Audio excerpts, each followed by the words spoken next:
everybody, welcome. Guitar Guru Jeff here, where my goal is to teach you the guitar lessons I wish I would have had at your playing level and to help you learn the guitar funner and faster.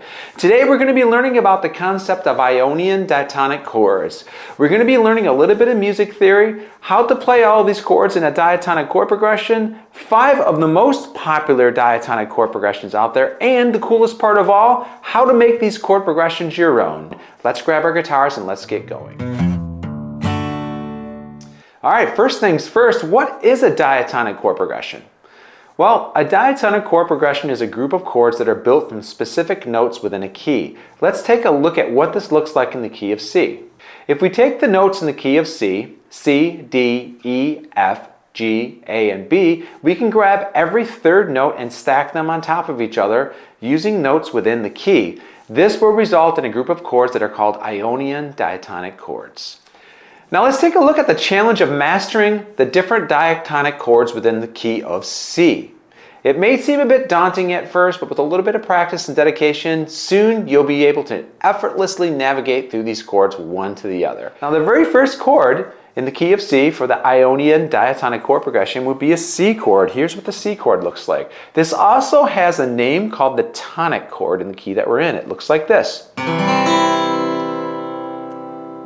Alright, moving on. The second chord, the 2 chord in the diatonic key of C chord progression is a D minor, which is also known as the supertonic chord. It looks like this. Alright, moving on to the 3 chord. It's an E minor chord. It's also known as the mediant chord. E minor. Alright, the 4 chord in the key of C will be the F chord, and it looks like this. We're not playing this as a bar chord. We're going to play it with fingers 3, 4, 2, and 1.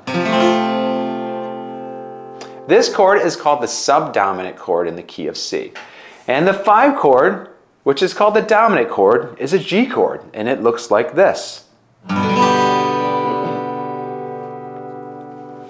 Alright, and the 6th chord in the key that we're in is what's known as the supermediant chord. It's an A minor chord, and it looks like this.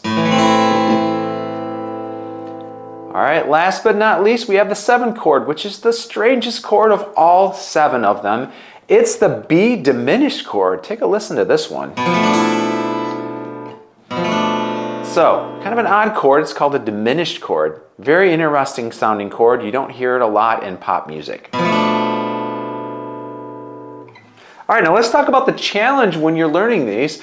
The hardest part about playing these is moving your fingers from one chord to the other. Now, one of the biggest tips I can give you on chord switching is to, when you're switching, try to not assemble a chord. I want you to think about not assembling a chord, but lifting all your fingers at the same time and planting them down at the same time. All right, now here comes the exciting part. I want to point out some of the most common chord progression using the C Ionian Diatonic Chords.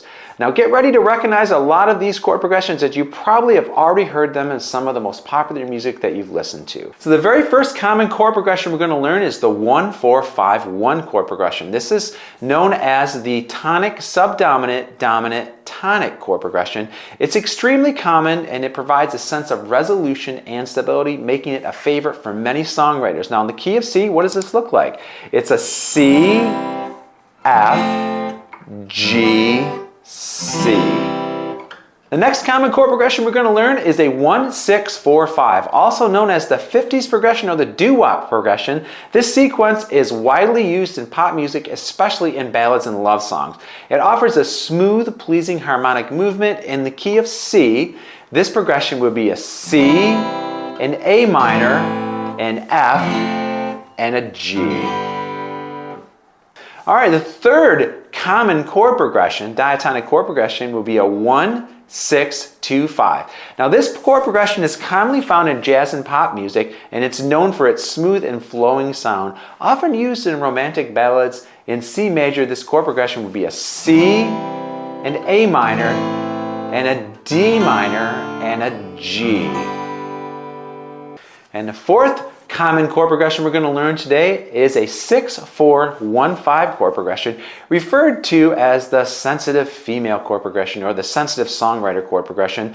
This sequence has been popular in a lot of folk and singer-songwriter genres. It offers a reflective and emotional quality. Now in the key of C major, this chord progression would be A minor, F, C, and G. All right, so our fifth and final common chord progression that we're going to be learning is a 1-5-6-4.